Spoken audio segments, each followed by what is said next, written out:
Baik Bapak Ibu, jadi kita menarik di sini bahwa setelah Yesus bangkit, dia ada di muka bumi berapa hari?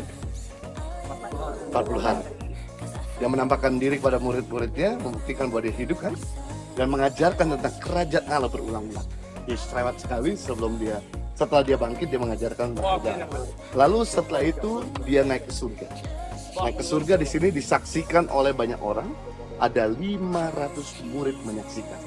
Jadi kalau ada pendeta berkata, saya sering naik turun surga, tapi nggak ada saksi, mana bukti? Kalau Yesus naik ke surga, disaksikan 500 murid.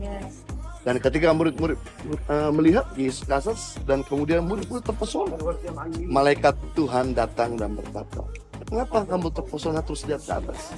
Kerjakan tugasmu, sebab Yesus yang sama akan turun ke tempat ini juga.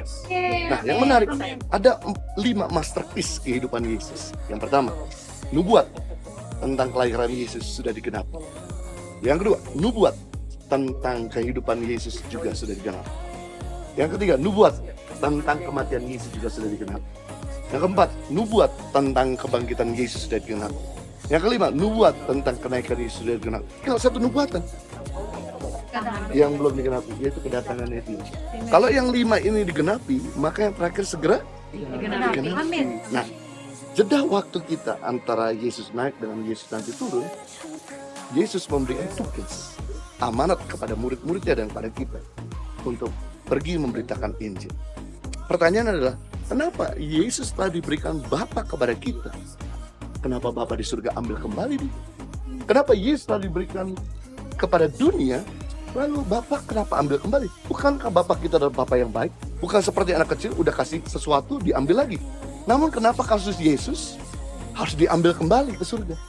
Karena waktu Yesus tergantung dari kayu salib, Yesus pernah berkata, ini tugasku telah selesai. Misiku telah selesai. Berarti tujuan Yesus naik ke surga bukan untuk ninggalin kita. Tujuan Yesus naik ke surga yaitu mempercayakan tongkat estafetnya, agar kita meneruskan kabar baik di muka bumi. Sehingga banyak orang diselamatkan, banyak orang dimuliakan. Sehingga kita ini selama ada di bumi, kita bisa bawa keluarga kita mengenal Tuhan, dan kita boleh bersama-sama dengan keluarga kita ada di surga. Dan saya berdoa, kuasa urapan Tuhan menyertai kita semua di dalam tugas-tugas kita di bumi. Yang percaya sama katakan, amin.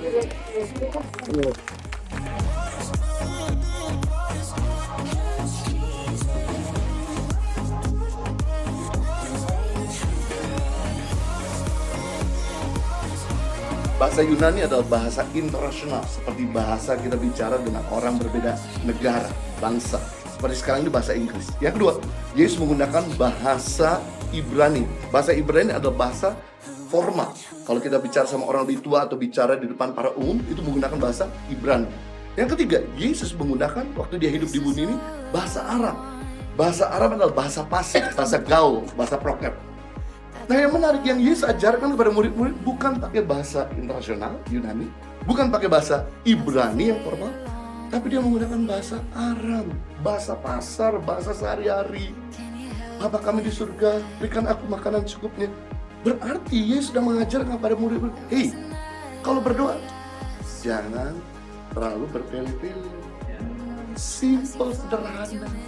Tuhan tuh tahu hatimu.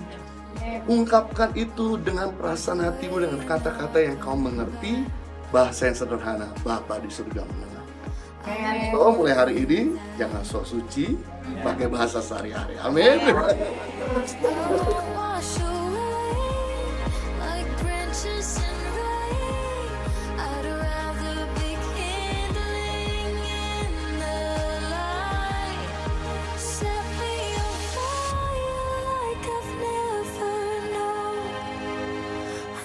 Halo Bapak Ibu, sekarang kita ada di lokasi di mana Tuhan Yesus 2000 tahun yang lalu mengajarkan kepada murid-muridnya tentang doa Bapa kami, dan di sini ditulis dalam banyak bahasa, ada lebih dari 200 bahasa.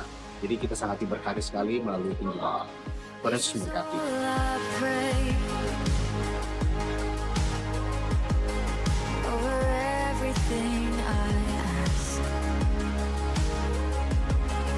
My friends one day come back. Can you help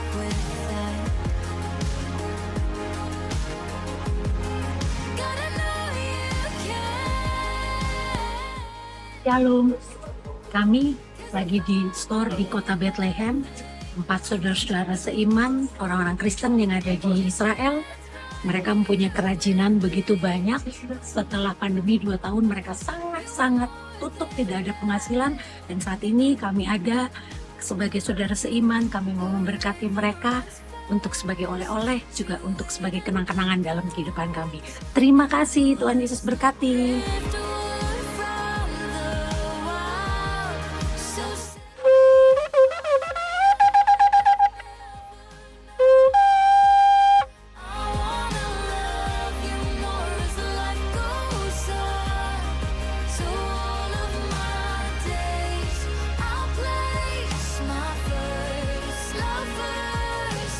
Halo guys, sekarang kita lagi di gereja tempat kelahiran Tuhan Yesus di Bethlehem. Bisa dilihat ya, kalau di sini bangunannya semua masih terjaga dengan baik. Terus gereja di sini juga sebenarnya bukan hanya orang Kristen juga, banyak orang Katolik sini. Ini di sini itu tempat Tuhan Yesus lahir. Nah, yang menarik dari gereja ini saat kita masuk itu pintunya menyerunduk jadi kecil. Itu menandakan supaya saat kita mau datang ke Tuhan, hati kita harus humble, supaya kita juga bisa nerima lawatan Tuhan secara pribadi. Itu ya guys, thank you, see you and God bless.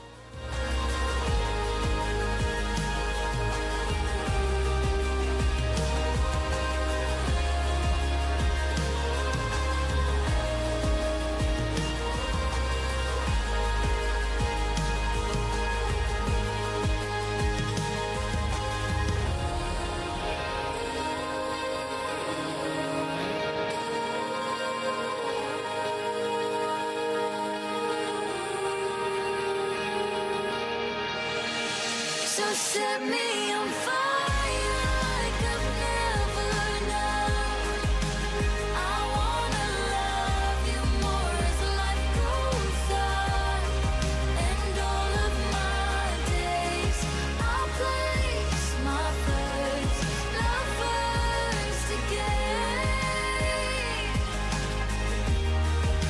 Once I was drifting, but you called me home. So I'll give my life for the one still lost. And I'll see my friends reclaim their first love first again. You'll see this world return. Your first love you first.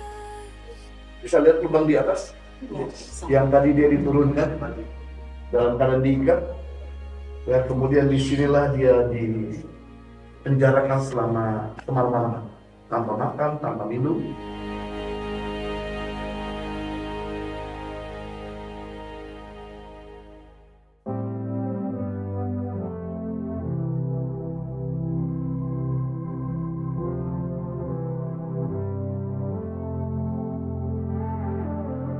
Yang ini kami ada di lokasi di mana Tuhan Yesus dihakimi oleh Imam Besar Kayafas, kemudian ditahan di ruang bawah tanah rumah Kayafas, kemudian dia menjalani perjalanan salib Via Dolorosa.